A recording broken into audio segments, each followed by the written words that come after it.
stand up here because I want to bring out three other people before our lunch break, and it's going to be a quick chat. And I think the reason I want these folks to come up now is because of heart. We all talked about passion. We're going to get to meet three people who are very passionate. Two of them run a restaurant in town, and you know the story about how do you make a small fortune in the restaurant business. Well, you start with a big fortune, and eventually it'll go down to a small fortune because you're in the restaurant business.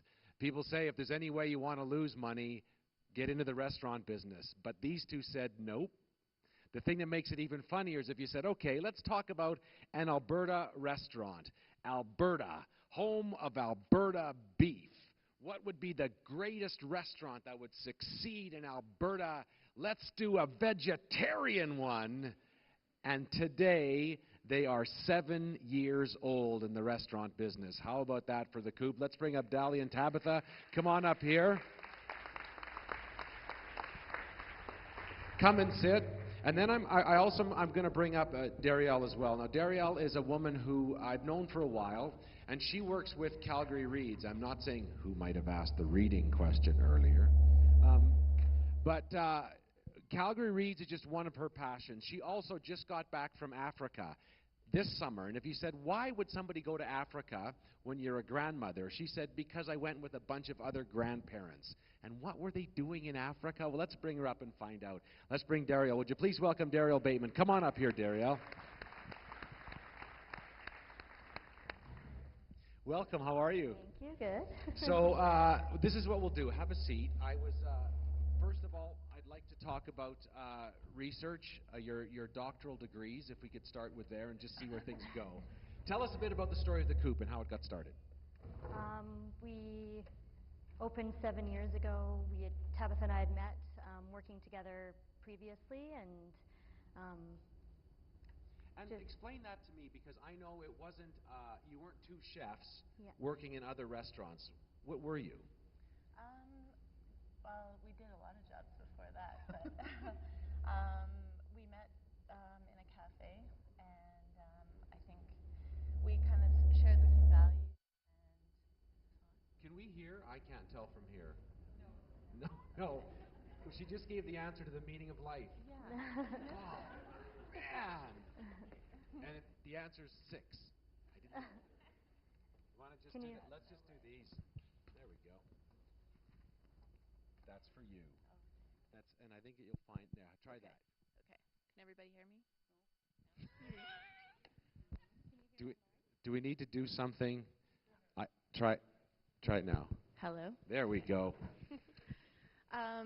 Yeah, we met I guess it was about 10 years ago, and we just met through friends, and I think our friends kind of knew before we did that we would become friends. We shared the same values and played a lot of Frisbee together, and that's kind of where it started, and we had the love of food. We've been both vegetarians for, I think, about 18 years, so. And in it, wow. Can you guys hear me okay? In all of that, how does it feel to be sitting up here today, realizing Adam brought you here because you're a success, and you're here on the 7th birthday of your restaurant? How does that feel? It's a big honor. It's kind of a shock. It made me really look back at the last few years and just appreciate all the people that have helped out, and just, yeah. And I'm going to come back to you guys and talk about what you think the secrets are. What is it that got you to where you are? And Dariel, when I was sitting here talking to these other folks earlier about passion and finding your, what does your gut say? I know your if question relates to that exactly, about understanding and how you get to know yourself. What was that for you? I think your mic works, but let's see. Okay. Can you hear me? Yeah. Great. My if question has changed over the last few weeks, very much sparked by this opportunity, so Adam and Chamber, thanks. So my if question is, if we could restore moments to wonder and to be silent, we could hear stories, and those stories would let us acknowledge the full humanity of others. So I'm increasingly feeling we live in a world that is so rushed and so noisy that those opportunities for deep human interaction are rapidly vanishing. And will you tell us your story of this summer? Where were you and what happened? I was with a number of other grandmothers in Kenya and Uganda looking at some of the projects that the Stephen Lewis Foundation has been sponsoring over a number of years. And I got to Uganda under interesting events that went back to 2006. Is it okay to talk about those? Okay. I had a knee replaced in the summer of 2006, and I was stuck watching a great deal of television. And in that opportunity, I tuned into the World AIDS Conference in Toronto and met through the television the magnificent grandmothers who had come from sub-Saharan Africa for the conference, brought by Stephen Lewis Foundation generosity and wisdom to put a very human face on this disease that is devastating the world. And in my ponderings, three things occurred to me. First of all, my grandchildren, who I adore, would always have access to life-saving medications and good health services. My husband's life, impacted by his own diagnosis of full-blown AIDS, was being extended through the ready availability of antiretroviral medications. And all of this was the epitome of unfairness, and I needed to act, which began my career of joining with now 10,000 other grandmothers across Canada who are advocating around federal government policy to alleviate and bring increasing dignity to our African grandmothers in sub-Saharan Africa. We're working on a number of fronts, the Global Fund, ODA, and most latterly, a piece of Canadian legislation called the Canadian Access to Medicines Regime, which is actually preventing medicines leaving the shores of Canada and getting to where they're most needed, both adult medications and their pediatric formulas. So I think I wouldn't have ever been able to do that if it hadn't been for a long lifetime of wondering and being curious and taking time to see where the wonderment went. What a great answer, and I think that's something we can all learn from. I was thinking, too, with you folks and with our other guests, I call it the all is lost question. All of us who are in the creative or building endeavor always have, if not one, then hundreds of these all is lost. What am I doing? This is stupid. We should have never got ourselves into this. And I'm sure you guys have hundreds of those stories. Can you tell us just one of those where you thought, what are we doing, and then how you got yourselves out of that? I think one that comes mostly to my mind is when we started the restaurant, we needed a lot of cash, obviously, to start it, and restaurants are such a turnover that no banks, no one wanted to give us cash. So, pardon my English, but we sledded ourselves out and just threw out, so not in that way, but threw out so many emails, and we tried everyone across Canada, basically saying this is our dream, and we're trying to raise money to start a restaurant. And I think it took us about a month to raise about $70,000. So that was a big accomplishment. But at that point is when we really felt can we do this? Is this actually possible? So it was kind of a fundamental moment. And for you, Dalia, how is it that you got yourself when you thought, oh, come on, we got to do this? What got you through it? I'm just a really stubborn person and really driven, and just the passion and the more doubt that there was, it drove me even further. So Isn't that great? And then knowing that everyone here is going to go down to 17th Ave and see you guys at your restaurant because they're going to want to. Same for you, though. You, when we talk about, let's just talk about reading for a sec, because I know that's a big passion of yours. So I work with Calgary Reads, which Dariel's with as well. Calgary Reads says in grade 1 and 2 is where kids learn to read. Beyond that, they're reading to learn. But if they don't get it in those first 2 years, there's trouble ahead. And that's where the darkness comes in, and dancing comes in, and lying, and everything that people do, we all did as kids to get away from looking stupid. That's just times 1,000. So what is it that gets you through the knowing there's a big struggle ahead but makes you keep going? I think it goes right back to my very roots, Dave, and having been a lifetime reader. I come from a family of readers, a family of talkers and thinkers, and I still have the very first book I ever owned, which was a 1947 version of a fuzzy book, if any of you have ever had fuzzy books. And what gets me through, I think, is all that I've learned in the past about literacy being the ticket to economic freedom, and really one of the very few tickets to economic freedom. And the joy of watching children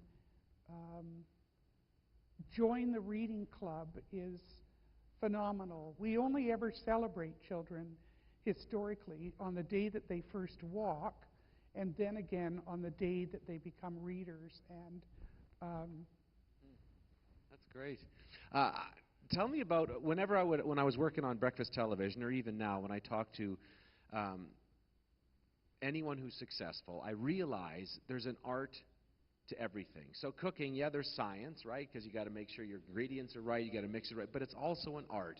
And I'm sure if we had Greg still here and we talked about making this, yeah, it's a lot of science. There's a lot of conditioning, there's a lot of graphs, there's a lot of charts, but behind it all, there's a subtlety of art. Spruce Meadows, yes, it's about how high the jumps are, how strong the horses are, but there's an art, there's a soul behind it that's there. How important is it for you guys to work in the food industry? Because it's not just about chemicals and chewing, is it? No, it's definitely, I focus on the presentation, and it just means a lot when I'm proud to bring a dish out and hearing other people's perspective on things, and I don't look at it as science at all for myself. And you're in front, so you work the front mostly, Yeah. so you get to see people. How important is conversation over a meal? Or how important is meal for a conversation? It's everything. It's really interesting to see over the last 7 years how many people have pulled out their iPhones and start playing on them, and the conversation has kind of dwindled a little bit, but I definitely try and get in there and have a conversation about it, because food is such a huge part of our lives, and nutrition and healthy eating, and It's and because I'm always thinking, so for here, about an hour in, they started bringing food out. And I was back there thinking of you guys, because I thought, well, first of all, it's vegetarian food. But also I thought, isn't that interesting that that's what people do when we're all here to talk, is we bring out food? Dariel, how important is food in conversations for you? absolutely critical. Love having dinner parties, having long and rigorous conversations about a whole lot of things. And I love cooking, and love cooking for others. And I cook every so often for an interesting organization called In From the Cold. And In From the Cold feeds homeless people every night of the week in a variety of church basements. It's a big deal. Tell me a little bit about if you guys said, okay, we've now started MEET, which was a place to come and gather. So it's more like a lounge area for you guys on top of your full restaurant, which would easily say, if you're lasted 7 years, expanded, you're successful. What would you attribute your success to? Pass off. That's called the buck that just got passed right there, yes. Thanks. I don't know. I think it was that Calgarians have kind of opened their arms to us. And I mean, again, being in Alberta and being a vegetarian restaurant, you'd think that we wouldn't. I don't know. It was a challenge, but it was also an opportunity. And I think people have really showed that their appreciation for what we're doing, and in that way, it has been a success because, people come and we hear, you know, we've changed people's lives, or, you know, and that to me is the success that, you know, drives me. It would seem that what a great thing that you get to be able to do. And Dariel, I'm going to twist the question a little bit for you. What did it feel like to be sitting in Africa and look around with a bunch of other women and realize we are all grandmothers who care? What was that feeling like? Well, just as Tabitha was talking about a meal and what it can generate, I'm thinking back to a day when we were hosted by about 300 African grandmothers who walked many, many, many kilometers carrying their dishes of food, and the effort that they put into their hospitality and their caring for us, and how tightly close all of us are around the world around children and grandmothers and food, and the glorious opportunities to hear their stories. There's so many more stories we're going to tell. So this is what we're going to do. We're going to let you guys go, and then we're going to talk some more after lunch. But we want to give people a chance to relax, chat with each other, and for sure come and pick on these people. That's why they're here, is for you to find out what it is that moved them. Or should I say, does anyone have a question? Maybe I should have said that first. Never good to say, we're going to have lunch, unless someone has a question. Do you want to be that one person that keeps everybody from their lunch? I will be, Dave, unless anyone else wants to put their hand up. Okay. Does anybody have any questions? Don't, please, please do. But if not, I'm going to ask Sure. Dalia and Tabitha. I mean, you guys have a very, very strong vision for the restaurant and for the business. And I wonder, can you delve a little bit more, because I found it quite interesting talking to you guys about what that is. I mean, you're vegetarian, but you've got a lot more than that. It's about the creativity. It's about organic. Tell us about that vision and how that felt to implement that in beef eating Alberta. A little bit more. Great. Well, we've definitely stayed focused on our vision, and I think that's part of why we've done so well for the last few years. The vision is basically to support farmers in our local community, just care about what we put in our bodies, and have fun. Every day is a new experience, learning from each other, and that's, yeah. Anything to add? And why Calgary? I mean, I know you started here, but why is it you stay here? I don't know why we stay here. Well, I think it was opportunity, and I grew up here, and just kind of seeing what Calgary could use, and I think we kind of filled that niche that people, and again, it kind of showed through our success that it is something that we could do. It's people, and I think we could safely say everybody on this stage today have been people who think bigger. I think it was Greg that talked about that, and certainly all the rest of them talk about taking something and going bigger. We're not just going to be the best in the city. We're going to be the best in the world. We're not just going to be the smartest in this school. We're going to be the smartest in the world. And you folks will bring that. You've traveled around the world to do that, and people from around the world come and sit in your restaurant. How wonderful is that we get to have that experience right here in Calgary? So we're going to take a short lunch. And now we're not. We're going to see what Adam wants to do. Adam? We need a few more minutes for them to get the food set out. So where are you? There's a question over here. Oh, good. Okay, good. I had one, but I don't have to ask it now. Hi, thank you. The question I had is, a lot of the answers I've heard is going back to family values, and what has the family supported you in what you're doing and going forward? Well, I have a remarkable family, remarkable mother and father. My father was, as I said to Dave, a non-icky clergyman. And my mother was a gracious feminist. And both of them were very fine listeners and very curious people. So I think they laid the foundation, as David talked about, laid the foundation for the importance of the importance of wondering and the importance of curiosity. And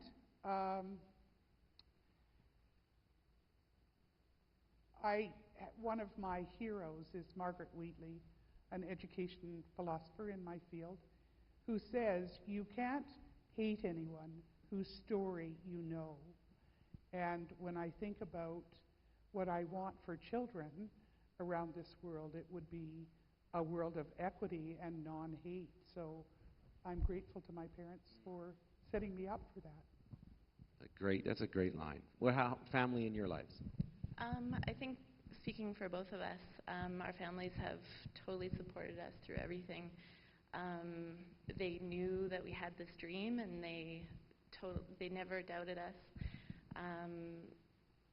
I think, just trying to think about this. Can I ask you a partner question while you think on that? Because I'm curious. You guys are the only. Well, I know. For the record. Boy, this conversation get really sideways. No, in the sense that you two are the only two that are business partners. Everyone else we've heard from up here has had teams, but they're essentially running the ship. What has it been like, and how do you deal with working with a business partner? It's honestly been the best thing. I mean, this has been both of our dreams since we were quite young, but also knew that we couldn't do it alone. And after we met, and it just seemed to work. Yeah. I mean, there's so many strengths because you share like a workload. Like a restaurant is not an easy thing to run. And it's also a shoulder to cry on when you have those rough days. But yeah, it just seems to like work well for us, for sure. It just fit. Yeah, That's totally. perfect. Another question? We're ready for lunch, Dave. We are. Hooray for lunch. Ready for lunch. So Adam, is there a system for this, or just everybody run? Just generally organized chaos, Okay, if possible. But so it's food stations in behind. Grab some food. Come on back. Mix and mingle. Shake up your conversations. Keep the conversations going. And we want to make sure that we're ready, all seated, mouths wiped, and clean, ready to go for 1 o'clock for our next round. So thanks, everyone. Thanks to Dalia, Tabitha, and Dariel. And Dave Thank you, as well. guys. Thanks. Please, a Great round of lunch. applause for Dave as well, please. That was awesome.